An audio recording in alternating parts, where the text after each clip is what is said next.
essentially having no throat to choke, decentralized. So there's no one who can be coerced in any way to empty their Bitcoin account. Well, I guess they could technically, but on an individual basis, but the system as a whole cannot.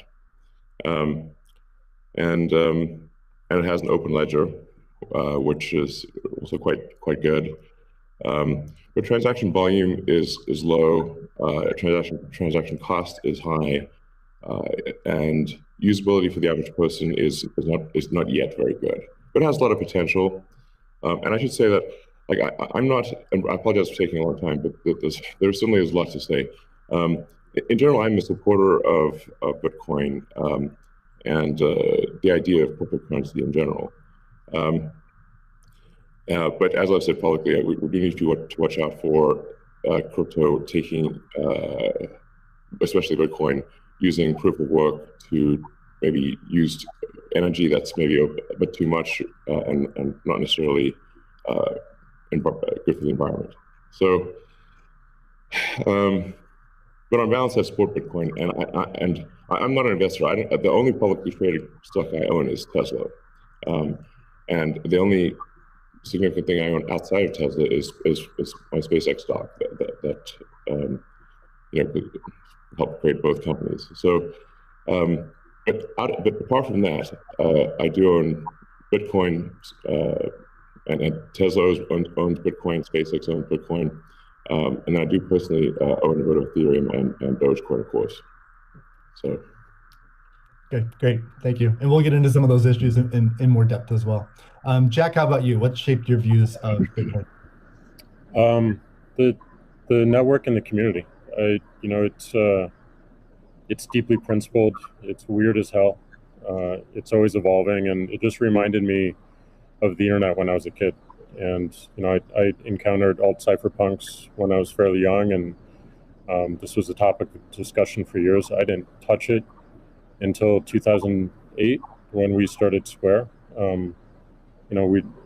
Elon and teams at X and PayPal inspired a lot of what we were trying to do, trying to bring in more to a physical world, but we encountered this crazy predatory system that was slow, that was obtuse, and I think one of the things that we tried to do, which X and PayPal also tried to do, is build an abstraction layer around this complication and around this predatory nature that the financial industry can tend to be, and make it work for people.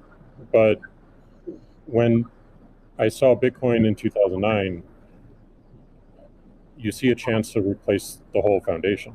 And everything that Elon was talking about in terms of ACH and the credit card networks were built with very different agendas in a very different time frame, and it's crazy that they still exist, and they have scaled, but they just are not relevant to today, and they're certainly not relevant to the future, especially when you consider the entire world and countries like Nigeria or Ghana or India, and its interconnection with countries like the United States and Canada and all over Europe.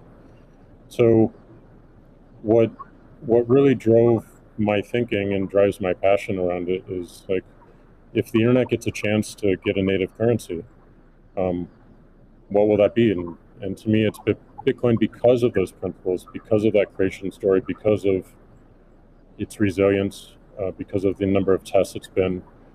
But what inspires me the most is just the community driving it.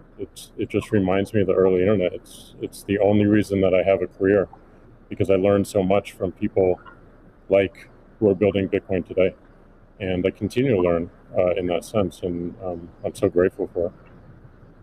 So that's a good segue into the next question I'd like to ask you, Jack. Is you said before that Bitcoin changes everything. Can you speak more to that? Well, I just think that a lot of what we experience in life, when you really get down to the foundation, a lot of our monetary policies, a lot of our monetary systems cause so much distraction and so much cost. And when you get to a system where you have the potential for people to truly own it, they can verify it themselves. You don't have to have trust going in. You don't have to trust it at all. You can verify it through source code or whatever your your appetite is, and that any particular person can help drive the future of it. And at the same time, it's not controlled by any state, it's not controlled by any bank, it's not controlled by any corporation. And these three parties of people who participate in the network, people who mine, and also the developers, constantly debating the correct roadmap and the way forward, is a beautiful thing. And I don't know of many other consensus-based models that have existed at that scale for this long with this amount of success. And we're still fairly early. So when, I met a woman in Ethiopia 2 years ago, and she was trying to create the lift for Ethiopia. Elon, I think I reached out to you at that time as well because she really wanted some Teslas. She still has to take paper fiat cash from her passengers and pay all of her drivers in the same way because there's no monetary system that she can utilize. There's nothing digital. And Africa as a continent is hugely interconnected from a monetary standpoint, but also hugely taxed in that same way. So a lot of the potential that I see, the internet having a native currency helps her build her business in a much faster way. And also, if you consider something like Bitcoin existing before YouTube, before Twitter, before Facebook, a lot of the business models that we have today would not be the same. We would certainly not have the dependency we have upon the advertising business model if Bitcoin existed pre-Twitter. And I think the amount of business models that it enables, the amount of innovation it enables going forward, especially when you can consider the whole internet instead of going country by country by country by country, which you have to whenever you're dealing with finance, it really just opens the aperture. And that is what I want to see in my lifetime is a currency that is standard and sound for the internet that everyone can use. Great. A hallmark of Bitcoin is its fixed supply of 21 million coins. Elon referenced that earlier. It may be the first system that humans have created that humans cannot later change. Kathy, I'm curious, with your background in monetary history and macroeconomics, what are your thoughts on that type of system? Oh, well, I'll recount the story about Art Laffer and our going through the paper. And he said, as I said, first rules-based monetary system, global, ever. This is a very big idea. Once we had convinced him of the ecosystem itself. Now, this is the role that it's playing, given that the rule is a quantity rule, that 21 million units, is really a store of value role. So there are three roles of money. Store of value, very important. The means of exchange, so for transactions, and the unit of account. Every good priced in terms of whatever the unit is. So store of value is its primary use right now. The others exist. Unit of account, reserve currency of the crypto asset ecosystem. That's being seeded a little bit towards stable coins right now. But the store of value is a very big role. And means of exchange with apps built on top of the Bitcoin blockchain, we think is going to become more of a reality. Right now, high value transactions take place over Bitcoin, and that is a very useful role. So we look at those, and I remember saying to Art, "How big could this be?" And he said, "Well, how big is the U.S. monetary base?" Well, today it's $8 trillion. $8 trillion. At the time we were talking, it was $4 trillion. So we've gone through another crisis since then. And so the store of value, this idea that purchasing power will go up over time if demand rises relative to supply ultimately fixed at 21 million units. That's a very good thing. Purchasing power going up globally around the world. And this idea that it's a hedge against confiscation of wealth. And that can take place in a myriad of ways. But inflation, and especially hyperinflation in emerging markets, is the primary way. Talk about destroying purchasing power. So that's a very big idea. And I'll also mention deflation. In some ways, it's a hedge against deflation. I know some people are confused that we at ARC think that we're in a deflationary environment here in the United States. If that is true, the odds of a hyperinflation in the rest of the world, especially in emerging markets, is also true. So, but this deflation, and we learned from 08, 09, there's counterparty risk associated with deflation. And I think Bitcoin would be a hedge against that eventuality as well. So it's a very big idea. Right. I suspect among us, there's not a lot of debate about Bitcoin's potential as a store of value. But Jack, you referenced earlier it being or becoming the native currency of the internet. Can you speak more to that, and also how it relates to maybe how institutions think about it? Yeah, I mean, like just simple example. If I happen to be in Ghana and my family's in Nigeria, currently I can take anywhere from and I need to send money back, anywhere from 10 to 30% off the top just to send that money back. Whereas if you just focus on the worldwide remittance problem, Bitcoin solves so many of those problems today instantly without having to go through any intermediaries or any slowness or complicated systems at a corporation or state created. So I think having sound money that is separate from the state is the idea. Having it completely verifiable by everyone, including the state, including corporations, including individuals, including developers who want to build on top of it, is quite powerful, and that's what keeps it secure and strong. And I think that's we need more of that, which is why one of the reasons why this conversation is so important is as entities come into the space, it's not just buying an asset and holding on to an asset and treating it as an investment. There's something special that created this, and something precious and something very unique, which has to be protected, and we need to do whatever we can to help that thrive as well. Elon, I'm curious your opinion on this. You mentioned earlier about Bitcoin's throughput, or the importance of throughput, maybe some concerns around Bitcoin. Can you speak? Do you think Bitcoin can become peer-to-peer cash? Well, Bitcoin does have a fundamental scarcity limit at the base layer that's designed in. That doesn't mean you can't have some layer 2 system in theory like Lightning. And I understand Lightning is doing well in some small countries.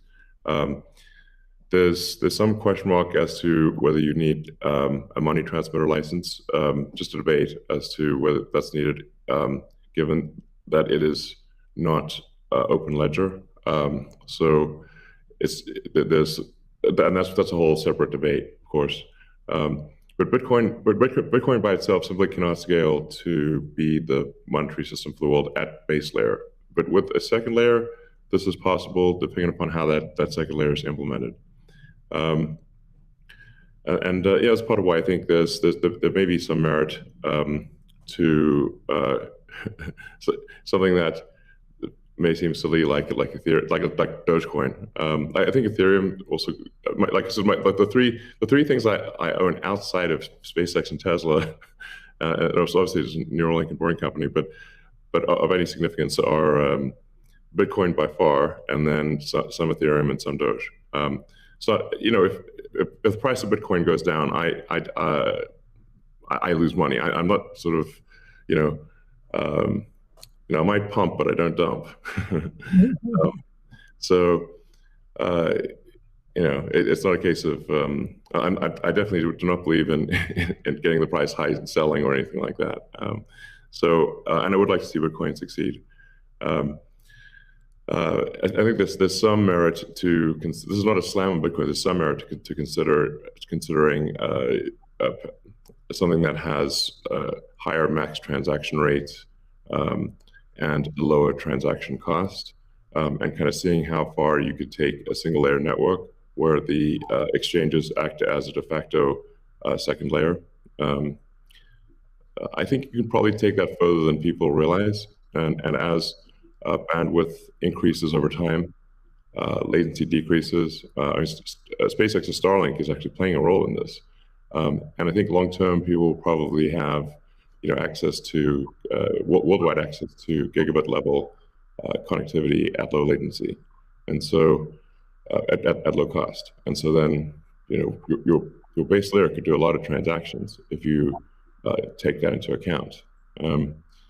So yeah, but like I said, Bitcoin with a layer 2 system, so they could scale to do a vast number of transactions. Same goes for Ethereum. Question about the scaling at the layer 1. The concern from the past 5 years of debate in the Bitcoin community is that would sacrifice too much decentralization and hurt the censorship-resistant properties of Bitcoin. I'm curious if what are your thoughts on that? Are you sensitive to that? And are you concerned about losing some of the special properties of Bitcoin or another cryptocurrency by scaling at layer 1? Yeah, I mean, these things it's helpful to use the physics tools of thinking and say, scale up, scale down, and see if it still makes sense. So if scaling up the transaction block doesn't make sense, why don't you scale it down? And have it be, so that somebody, with a laptop from 2008 can still run a Bitcoin node. Why not slow it down? Oh, you want to slow it down? Well, maybe you're at the wrong number then. there's actually there's members in the community that do want to slow it down, but I understand your point. It's silly. The reality is the average person is not going to run a Bitcoin node. So this is and Bitcoin, it was a lot of clever ideas, but these parameters were set, I don't know, in 2008 or something, maybe 2009. And there's been some improvements since then, but not a lot. So, it's sort of there was still in 2008 there was still a non-trivial number of people on modems. So,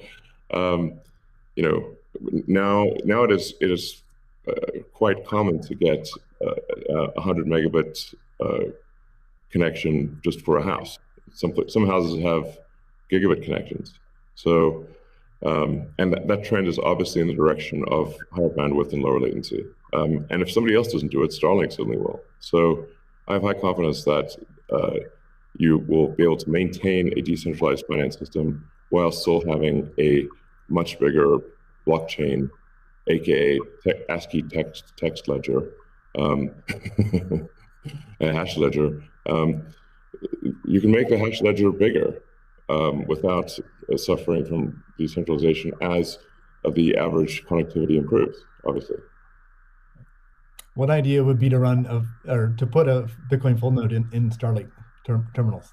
That way more people would be running it. Actually, I have run this by the team at one point. I had this idea, which is kind of off the wall, but let's say you need a little space heater, and normally your space heater would just